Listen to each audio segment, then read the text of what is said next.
Hey guys, and welcome back to my cave. Today we're going to be making a small notebook because I've always wanted to carry around a fancy little notebook, and hopefully we'll be making a nice little cover for it. So in leather, of course. So yeah, that should be cool. Stick around.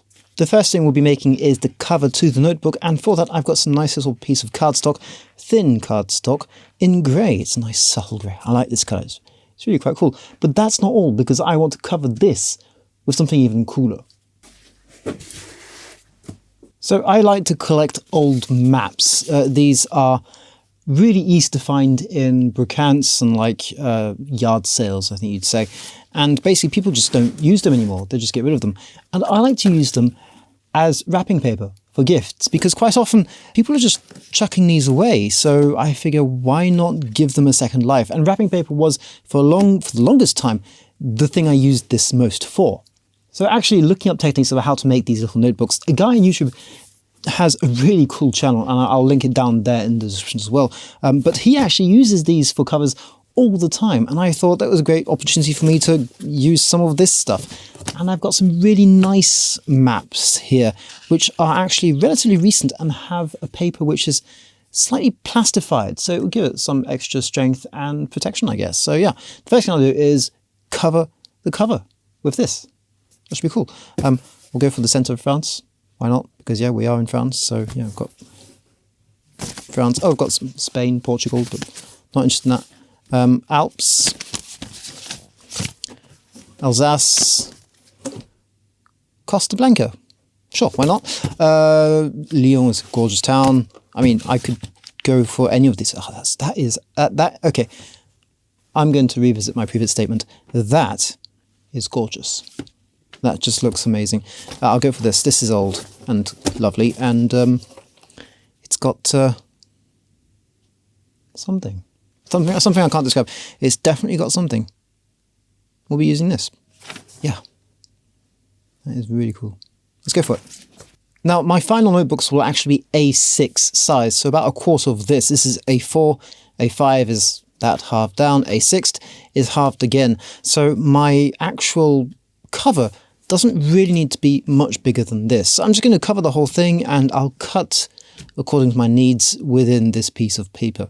I don't actually need that much, so I'm just going to be cutting 3 of these panels here and gluing them on, and I'll actually hopefully manage to keep some of those fold lines, which would also be quite fun to have in the actual cover. So yeah, let's cut this out. Gorgeous looking map though. I mean, it's not French. Okay, fine. It's not French. I'd have liked it to be a French map, but hey, I just love this old patina, the colour of it. It just looks really cool. So I'm going to go for this. The blue piece of card is just to protect my mat. I have this water-based LeFrenchCrafter glue, which isn't what people usually use, but my guess is it will work just fine.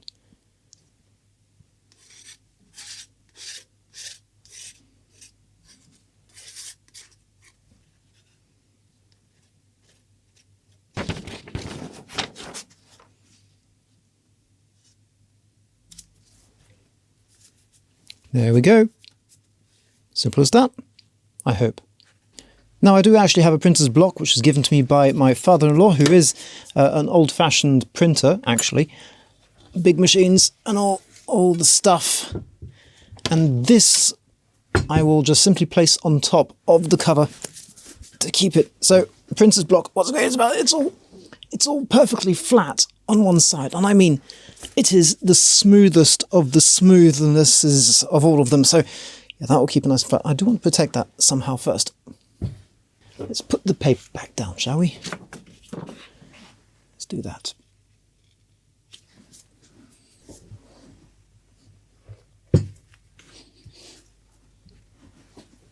There we go. That's going to press it all down nice and even. And we can set this to one side and get going with the rest of the build while that glues. Now, the reason you do this is because you're actually applying moisture back into the paper, and you don't want that paper to start curling up and deforming and becoming wavy. So you want to make sure that while it's drying, mostly drying, give it about an hour or 2 hours maybe, while it's drying in a very, very flat position. That's the hope. We'll see if it works. I have no idea. First time doing this. Now, since this is my first time doing this, I've actually gone out and not bought some really nice fancy paper, because I feel like if I'm going to screw up, I don't want to screw up on really good paper. But I do have nice enough, especially well, for my use. It's going to be sketching anyway, and this is probably going to end up in a drawer, never be used.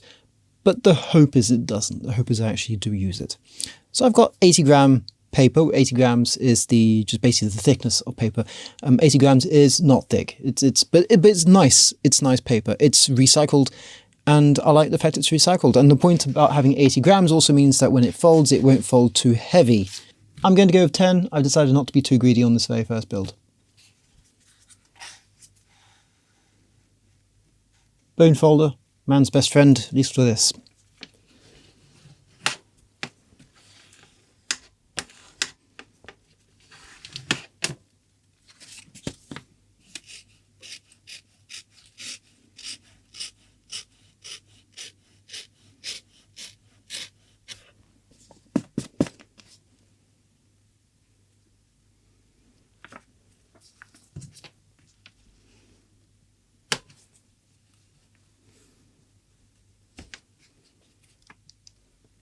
Yeah, it feels quite nice.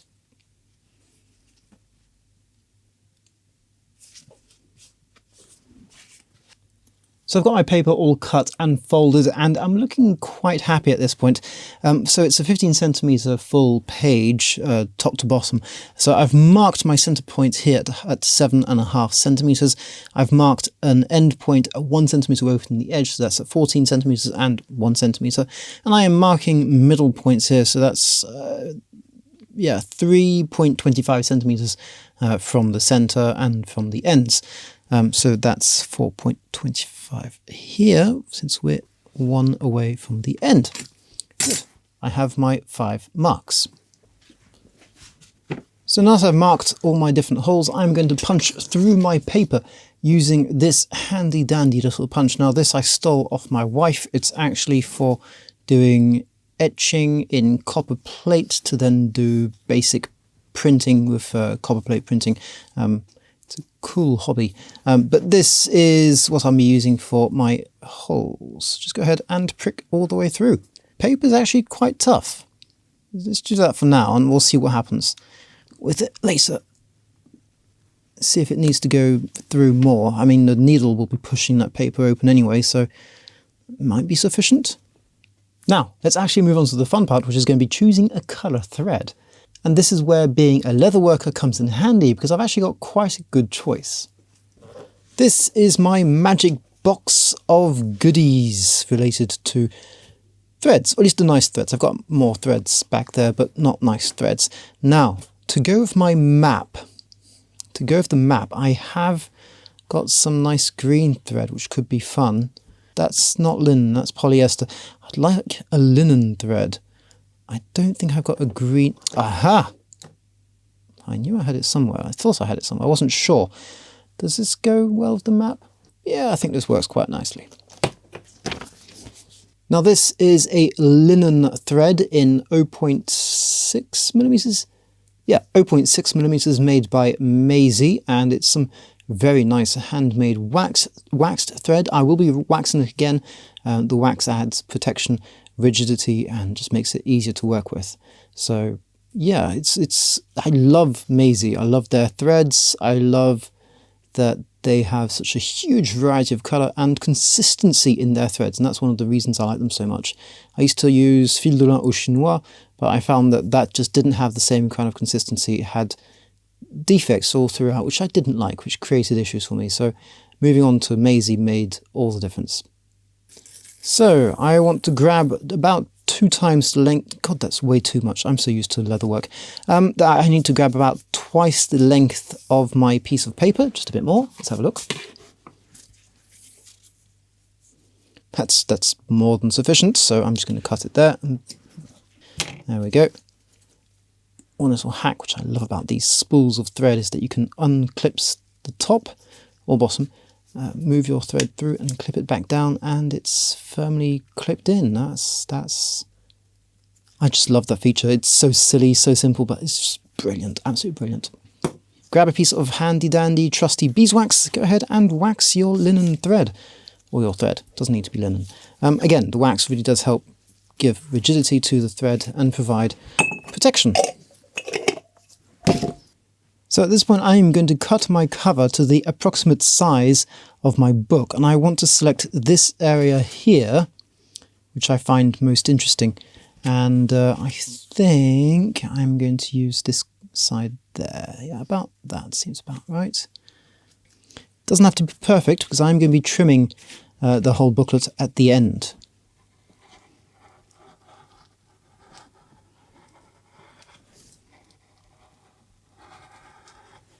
Now I can punch through my holes and hopefully come out the other side.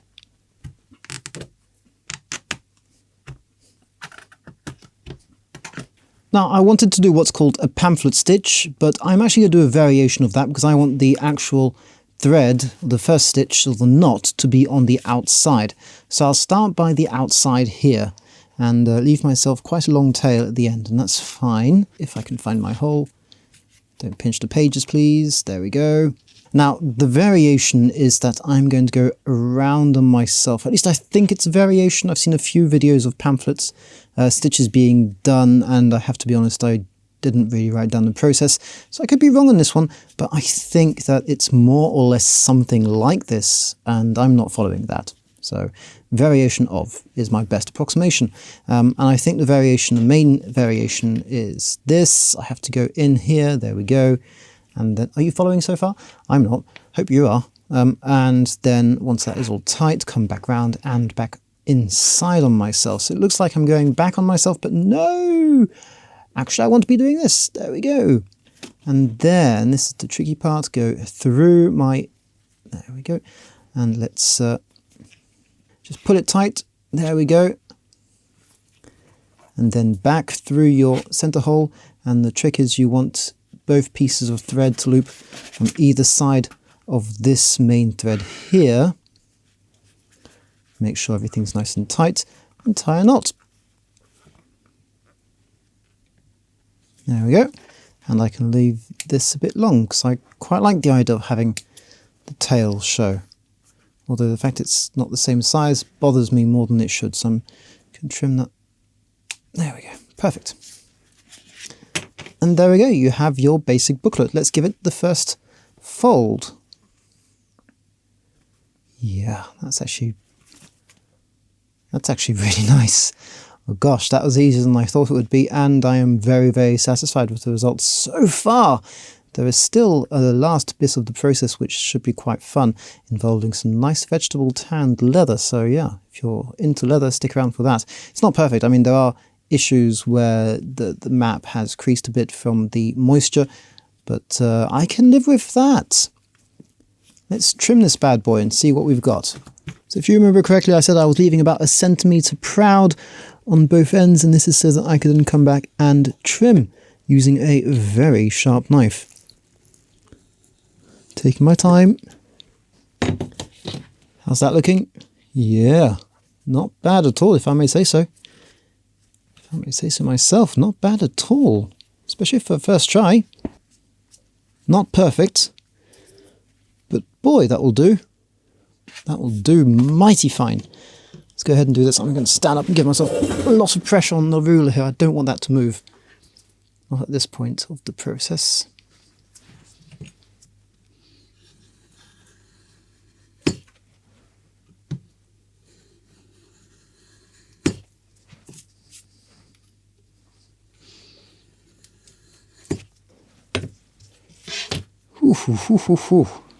Well, once you look at that, I have to say, I am suitably pleased.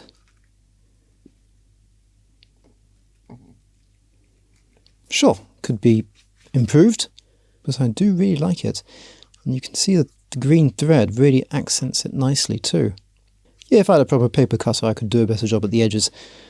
But all in all, I am very pleased. That was really much easier than I imagined it would be. And I haven't even let this dry properly, so I'm not even giving myself the full-blown benefit of having proper materials to work with in a sense. But yeah, I love the fold down here, that's nice. And do I get it here? Yeah, I get the fold here. I'm very pleased with that. Very pleased with that. Let's have a look at the leather now.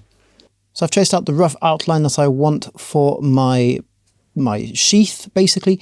I know that it's going to be a simple piece folded over with stitching going down the top and bottom. So I've made it slightly taller by 1.5 centimeters, slightly wider by, again, 1 centimeter and a bit, give or take. Yeah, enough for stitch lines. Not entirely sure if this is the right way of doing things, but I'm going to be doing that. It's going to be a friction fit only, and I do know that once I've stitched down the sides here and here, basically forming an L stitch because it's going to be folded over on itself, this leaves me just a nice little flap which I can access the booklet easily. So yeah, notepad. And I realise I haven't introduced you to the leather for today, which is this nice caramel vegetable tanned leather from Spain, which is nice and supple, much more supple than I'd usually like, but I feel like it's a good fit for this. I wanted to get crumpled and wrinkled and scratched and beaten up and look weathered, and hopefully that will work. So yeah, let's get cutting.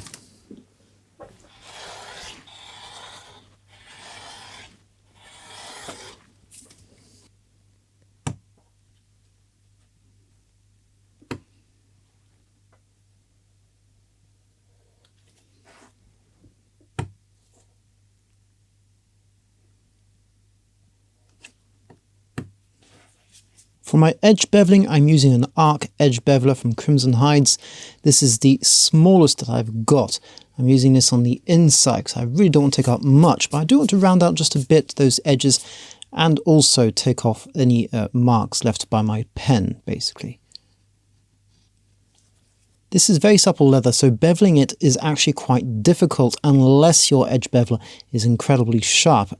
Luckily, that is the case with this arc edge beveler by Crimson Hides, and it also has a very nice blade profile, which means I can grab onto it. Basically, as you can see here, I can grab onto it and it gives me loads of precision in my cuts. All my burnishing gets done using Tokonol as well as a old cotton rag. Tokonol is a sort of natural gum, a bit of a glue actually as well. Don't use it as a glue, it won't work as a glue.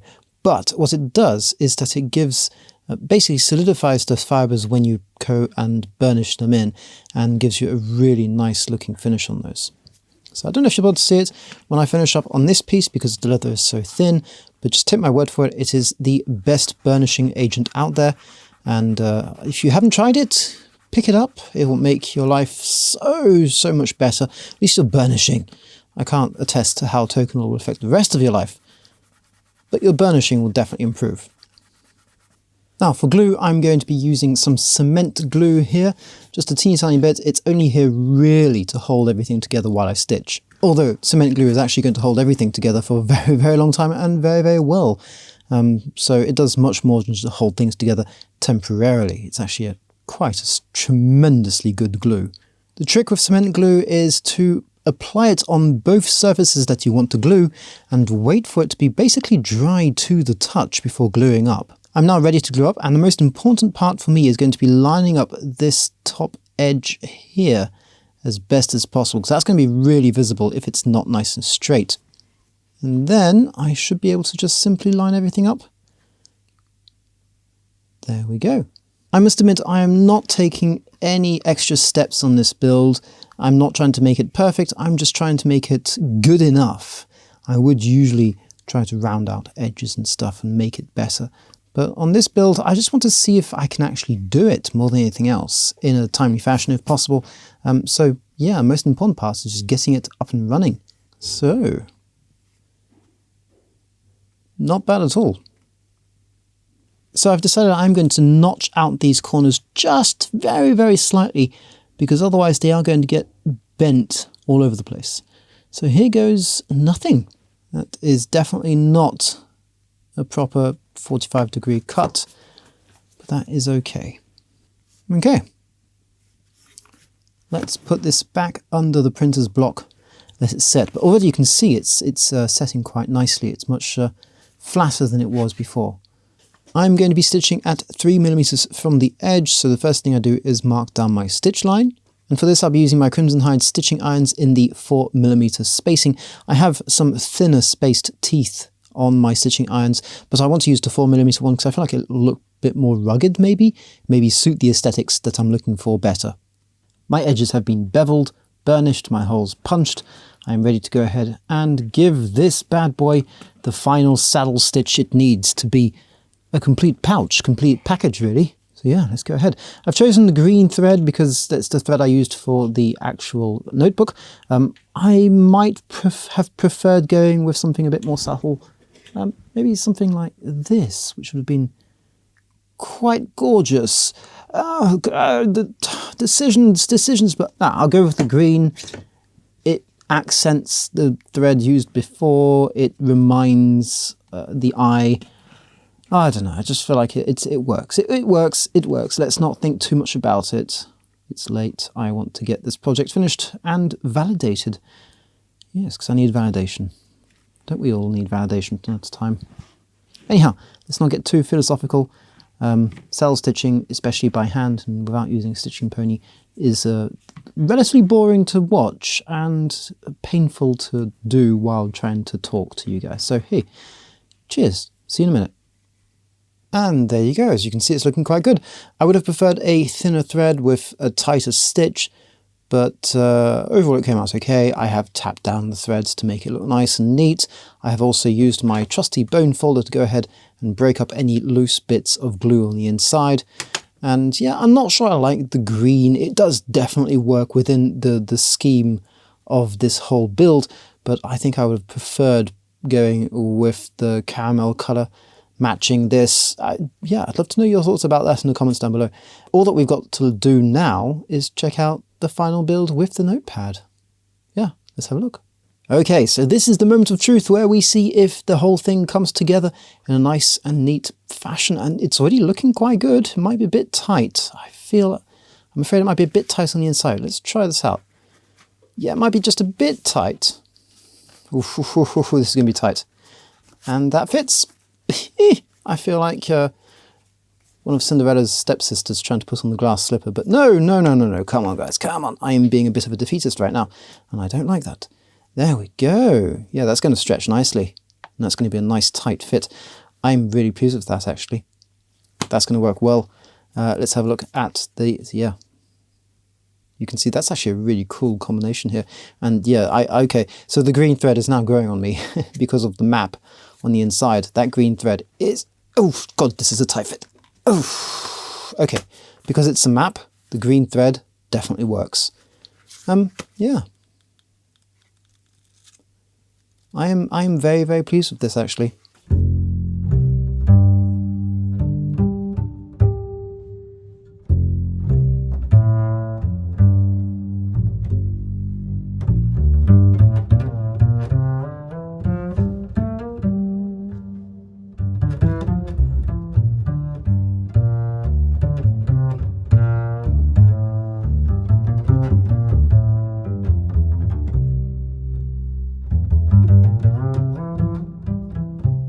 Okay, so I've now been using it for 2 days and I am really chuffed with the overall result. Now, yes, there are many things I could have done better. For example, it could have been slightly less of a tight fit, although it's already starting to give a bit, so that's already much better. But yeah, sure, there are things I could improve. I could have let my paper dry properly on the cover, making sure that there are no wrinkles. That would have been great. I could have maybe had a corner cutter to make sure those corners were nice and crisp. I could have made a better job of my stitching here. I could have chosen better paper. I could have chosen maybe a less contrasty thread, although that again is a question of preference, so sure, that works. I could have had a nicer, closer stitching. I could have given the tolerances a bit more play. But overall, I love it. Now, as you can see, after just 2 days, I can slide it in and out much easier than it was. It's not perfect, but already that's just 2 days and it's already much, much easier. I've also added 2 little holes for the pens so that the pens can come in and out easily, and more importantly, they don't move once they're in there. So when I slide them in, these pens aren't going anywhere, which means that they are locked in with my pad. I have an 0.7mm and a 2mm mechanical pencil in there, so I have everything I need to start my sketching, however bad it may be. The point is, I've got it with me when I need it. So thanks a ton guys for having joined me today for this video. Hopefully you've enjoyed watching it, hopefully you've learned something, hopefully it has given you ideas for your next build, and hopefully I'll see you very soon for some more crafting.